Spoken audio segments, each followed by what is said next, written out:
এর আগের ক্লাসে আমি যে অনলাইন ক্লাসের মাধ্যমে তোমাদের যে জিকে পড়াগুলো পড়িয়েছিলাম অর্থাৎ বুঝিয়ে দিয়েছি, সেই পড়াগুলো তোমরা আশা করি বাড়িতে পড়েছো। তো আজকে যে দেখো যে ক্লাসটি বিষয়ে আমি আলোচনা করতে চাচ্ছি সেটি হলো যে তোমাদের ফার্স্ট টার্মের যে পরীক্ষা, সেই ফার্স্ট টার্মের যে পরীক্ষার মধ্যে যে 3টে অধ্যায় রয়েছে সেটি দেখো প্রথম, দ্বিতীয় এবং তৃতীয়।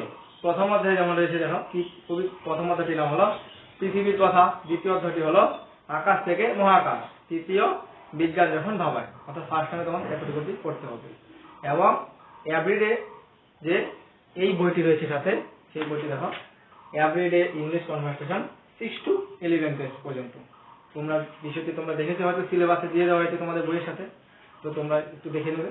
তাছাড়া তো দেখো এখন আমি তোমাদের যে বিষয়টি শুরু করছি অর্থাৎ পড়াতে যাচ্ছি সেটি হলো দেখো পৃথিবীর কথা। তোমরা নিশ্চয়ই বাড়িতে পড়েছো সেই পড়াগুলি। দেখো পৃথিবী হলো সূর্য থেকে জন্ম নেওয়া হলো একটি, পৃথিবী হলো সূর্য থেকে জন্ম নেওয়া হলো একটি গ্রহ। এরপর দেখো সূর্য থেকে দূরত্বের বিচারে পৃথিবীর স্থান হলো তৃতীয়। তোমরা নিশ্চয়ই বাড়িতে পড়েছো অর্থাৎ জানো আশা করি। পৃথিবী কোন দিক থেকে কোন দিকে ঘুরছে? পৃথিবী কোন দিক থেকে কোন দিকে ঘুরছে? পৃথিবী ঘুরছে পশ্চিম দিক থেকে পূর্ব দিকে পৃথিবী ঘুরছে। এরপর দেখো পৃথিবীর কয়টি গতি? পৃথিবীর হলো 2টি গতি, আহ্নিক গতি ও বার্ষিক গতি। এরপর দেখো পৃথিবী তার নিজের দেখো এরপরে যে প্রশ্নটি রয়েছে পৃথিবী উত্তর থেকে দক্ষিণ প্রান্তের নাম কি? উত্তর প্রান্তের নাম হলো সুমেরু এবং দক্ষিণ প্রান্তের নাম হলো কুমেরু। এরপর দেখো বছরে কোন তারিখে দিন রাত্রি সমান হয়? 21শে মার্চ থেকে 23শে সেপ্টেম্বর পর্যন্ত যে দেখো সেটি দেখা যায় যে দিন রাত্রি সমান। পৃথিবীতে মোট কয়টি মহাদেশ? 7টি মহাদেশ। তোমরা জানো 7টি মহাদেশ, সেটি হলো এশিয়া, ইউরোপ, এরপর দেখো আফ্রিকা, উত্তর আমেরিকা, দক্ষিণ আমেরিকা, অস্ট্রেলিয়া ও আন্টার্কটিকা। মহাসাগর কয়টি? 5টি।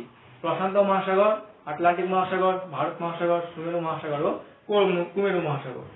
পৃথিবীর কোন মহাদেশে মরুভূমি নেই? সেটি হলো ইউরোপ মহাদেশে কোনো অর্থাৎ ইউরোপ মহাদেশে দেখা যাচ্ছে মরুভূমি নেই। পৃথিবীর মধ্যে সবচেয়ে বেশি ভূমিকম্পের দেশ হলো জাপান।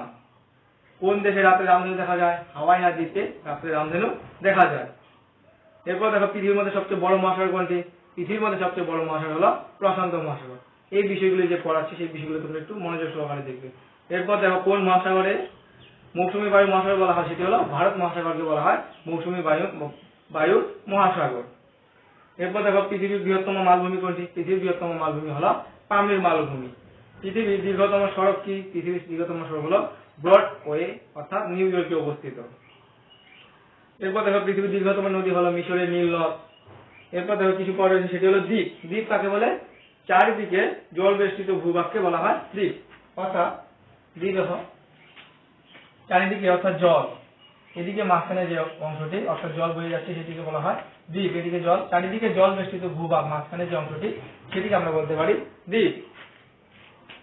এরপর দেখো পৃথিবীর আগ্নেয়গিরি সম্বন্ধে দেখো আগ্নেয়গিরিকে 3 ভাগে ভাগ করা, সেটি হলো মৃত আগ্নেয়গিরি, সুপ্ত আগ্নেয়গিরি এবং সক্রিয় আগ্নেয়গিরি। এরপর দেখো পড়াতে রয়েছে বিভিন্ন দেশের জাতীয় প্রতীক। কোন দেশের কি জাতীয় প্রতীক? ভারতে যেমন রয়েছে যেমন অশোক চক্র, এরপর দেখো অস্ট্রেলিয়া ক্যাঙ্গারু, শ্রীলঙ্কা যেমন সিংহ। এই বিষয়গুলি তোমরা একটু দেখে নেবে।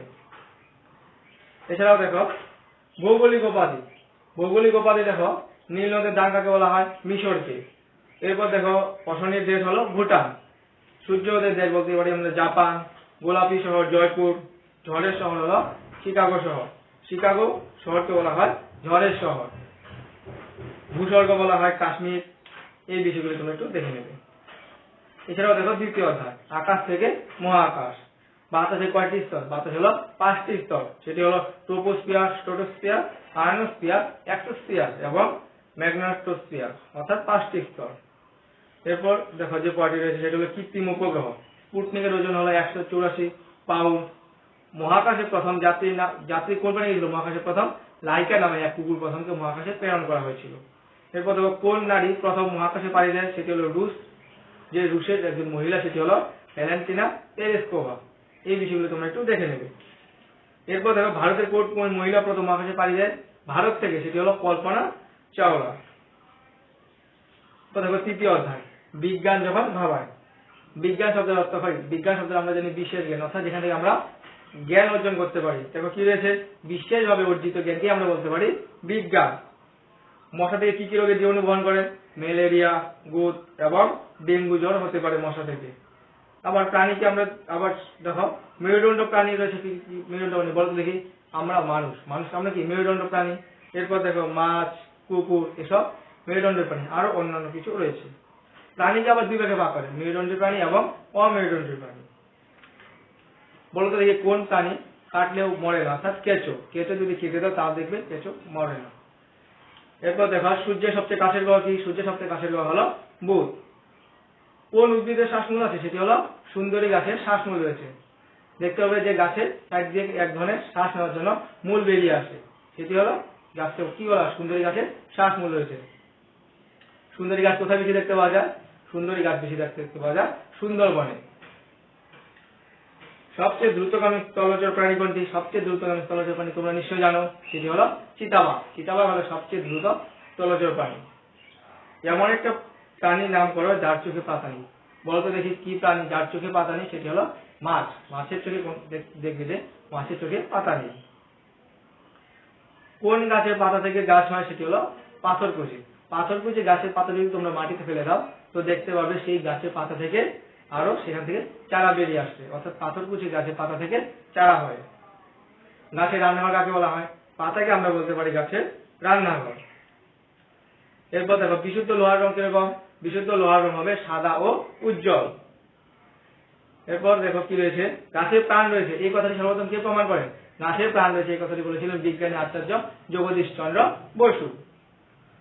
কোন পতঙ্গ সবচেয়ে কম দিন বাঁচে? সেটি হলো প্রজাপতি হলো সবচেয়ে কম দিন বাঁচে। দেখো তার গড় আয়ু রয়েছে, আয়ু প্রায় 2 মাসের মতো। তার আয়ু প্রায় 2 মাসের মতো।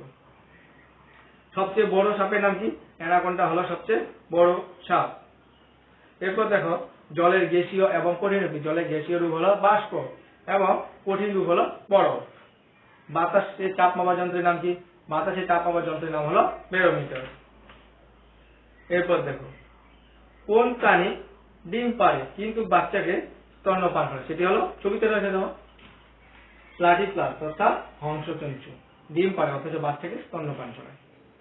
সবচেয়ে বিষাক্ত মাছ কোনটি? সেটা হলো স্টোনফিশ, সবচেয়ে বিষাক্ত মাছ। সবচেয়ে ছোট পতঙ্গ কোনটি? সবচেয়ে ছোট পতঙ্গ হলো এলফি। কোন গাছের ফল আলো দেয়? ফিলিপাইন দ্বীপপুঞ্জে দেখো যে গাছটি রয়েছে সেটি হলো বাঙ্গিলুম ব্যাং গাছে। দেখো সেই গাছে যে রয়েছে সে ফল, সেই ফল থেকে দেখা যায় যে আলো দেখা যায়। এরপর দেখো যে কোন প্রাণী 4টি পাকস্থলী? সেটি হলো গরু। গরু রয়েছে 4টি পাকস্থলী। একজন সুস্থ ব্যক্তি প্রতিদিন কত লিটার জল পান করা প্রয়োজন? প্রায় 4 থেকে 5 লিটার প্রতিদিন জল পান করা প্রয়োজন।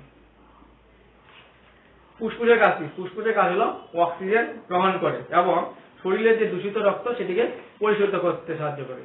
মানবদেহের প্রধান রেচনাঙ্গের নাম কি? প্রধান রেচনাঙ্গ হলো কিডনি, অর্থাৎ যাকে আমরা বৃক্ক বলতে পারি। রক্তে কয়টি বিভাগ? রক্তে হলো 4টি বিভাগ, এ, পি, এ, বি এবং ও। কোন বিভাগের রক্তকে সর্বজনীন দাতা বলা হয়? ও বিভাগের রক্তকে বলা হয় সর্বজনীন দাতা। এরপর দেখো পেনিসিলিন কি আবিষ্কার করেন? স্কটল্যান্ডের বিজ্ঞানী আলেকজান্ডার ফ্লেমিং প্রথম পেনিসিলিন আবিষ্কার করেন। রিক্টার স্কেল কি? রিক্টার স্কেল দিয়ে ভূমিকম্পের আমরা তীব্রতা মাপতে পারি। ছাপাখানা যন্ত্র কি আবিষ্কার করে? গুটেন বা ছাপাখানা যন্ত্র আবিষ্কার করে। এই বিষয়টি দেখতে হবে যে তোমরা একটু বাড়িতে দেখে নেবে আবিষ্কার এবং আবিষ্কারক কে, কত খ্রিস্টাব্দে, কোন দেশে এবং আবিষ্কার করেছিল। তো এই যে আজকে বিষয়টিগুলো পড়ানো হলো, অর্থাৎ এতটুকু অব্দি, অর্থাৎ 29 নং পেজ অব্দি তোমাদের ফার্স্ট টাইমের পরীক্ষা রয়েছে। এরপরে দেখো আরেকটি বই রয়েছে দেখো কনভারসেশন এভরিডে ইংলিশ কনভারসেশন, অর্থাৎ যে এই বিষয়টি পড়াতে রয়েছে সেটা হলো 6 to 11 পর্যন্ত তোমাদের ফার্স্ট টাইমের পরীক্ষা রয়েছে। তো জিকে পড়ার সাথে সাথে তোমাদের এই বইটি আমি পড়িয়ে দিয়েছিলাম, তোমরা একটু ক্লাসে দেখে নেবে। তো এই তোমরা এখানে 6 to 11 যে পড়াগুলো রয়েছে এখানে পড়াগুলো তোমরা একটু বাড়িতে দেখে নেবে। এছাড়া তোমাদের কিছু কিছু হোম টাস্কও দিয়ে দেওয়া হয়েছে, সেটি তোমরা সলভ করে নেবে। তো আশা করি তোমরা যে পরীক্ষা চলে এসেছে ভালো করে পড়াশোনা করো। তো নেক্সট ক্লাসে আবার দেখা হচ্ছে।